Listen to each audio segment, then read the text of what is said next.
একটা ভয়ঙ্কর জঙ্গল ছিল। সেই জঙ্গলের মাঝখানে এক বুড়ো ফকির একা একটি ঝোপড়িতে বসবাস করতেন। বহু বছর ধরে সেই ঝোপড়িই ছিল তার একমাত্র আশ্রয়। সেদিন রাতে প্রচণ্ড ঝড় ও বৃষ্টি হচ্ছিল। আকাশে বিজলি চমকাচ্ছিল, যেন কেউ রাগে চিৎকার করছে। চারপাশে অন্ধকার আর নিস্তব্ধতা। ফকির দরজা বন্ধ করে নিজের ঝোপড়ির ভেতরে বসেছিল, যাতে বাইরে থেকে বৃষ্টি আর হাওয়া ভেতরে না ঢোকে। হঠাৎ করে ঝোপড়ির দরজায় ঠক ঠক করে কড়া নাড়ার শব্দ হলো। আলামিন ফকির চমকে উঠল। এমন ভয়ঙ্কর জঙ্গলে গভীর রাতে কে হতে পারে? সাহস করে দরজা খুলে দিল। সামনে দাঁড়িয়েছিল এক নবযুবতী কন্যা, লাবণী। বৃষ্টিতে তার কাপড় পুরো ভিজে গিয়েছিল। প্রতিটি ভাঁজ, প্রতিটি গঠন স্পষ্ট দেখা যাচ্ছিল। সে ছিল অত্যন্ত সুন্দরী এবং স্পষ্টতই ভীত। ফকির জিজ্ঞেস করল, এই মেয়ে, তুমি কে? এত রাতে এই জঙ্গলে কি করছো? মেয়েটি কাঁপতে কাঁপতে বলল, হুজুর, আমি পাশের কামরুজ নগরের বাসিন্দা। আমার নাম লাবণী। আমি খুব ভয় পেয়েছি। কিছু লোক আমার পেছনে লেগে আছে। তারা আমাকে মেরে ফেলতে চায়, আমার ইজ্জত ছিনিয়ে নিতে চায়। আমি প্রাণ বাঁচিয়ে পালিয়ে এখানে এসেছি। দয়া করে আমাকে বাঁচান।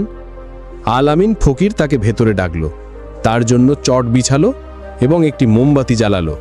এখন ঝোপড়ির মধ্যে শুধু মোমবাতির মৃদু আলো আর বাইরে ঝড়ের গর্জন। লাবণীর চোখে ছিল ভয়। সে কাঁপছিল। সে বলল, আমি রাজা বিশ্বজিৎ সিংহের মেয়ে। আমার মা বাবা আর বেঁচে নেই। তাদের মৃত্যুর পর সবাই আমার সৌন্দর্যের দিকে নজর দিতে শুরু করলো। তারা আমাকে ছুঁতে চায়, আমার শরীর অপবিত্র করতে চায়।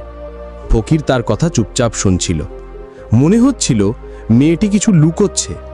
তার এখানে আসাটা কি নিছক কাকতালীয়, নাকি অন্য কোনো উদ্দেশ্য আছে? বাইরে ঝড় আরও বেড়ে যাচ্ছিল। ভেতরে শুধু দুজন, এক বুড়ো ফকির আর এক যুবতী মেয়ে। কিছুক্ষণ পরে লাবণী বলল, হুজুর, আমি খুবই ভয় পেয়েছি।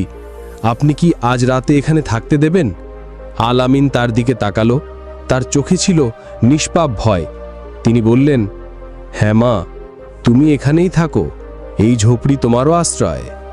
লাবণী চটের উপর শুয়ে পড়ল। ফকির তাকে দেখছিল। নিজেকে আটকাতে চাইছিল, কিন্তু তার মনে কিছু একটা চলছিল। এক অদ্ভুত আলোড়ন, দীর্ঘদিন ঘুমিয়ে থাকা আবেগ হঠাৎ জেগে উঠেছে। তার হৃদয়ে এক অজানা ভালোবাসা আর কামনার কাঁপন। সে ঘুমানোর চেষ্টা করল, কিন্তু ঘুম চোখে আসলো না। লাবণীর ভেজা চেহারা বারবার চোখে ভেসে উঠছিল। হৃদস্পন্দন বেড়ে চলেছিল। এই অস্থিরতার মাঝে হঠাৎ শিশকির শব্দ শোনা গেল।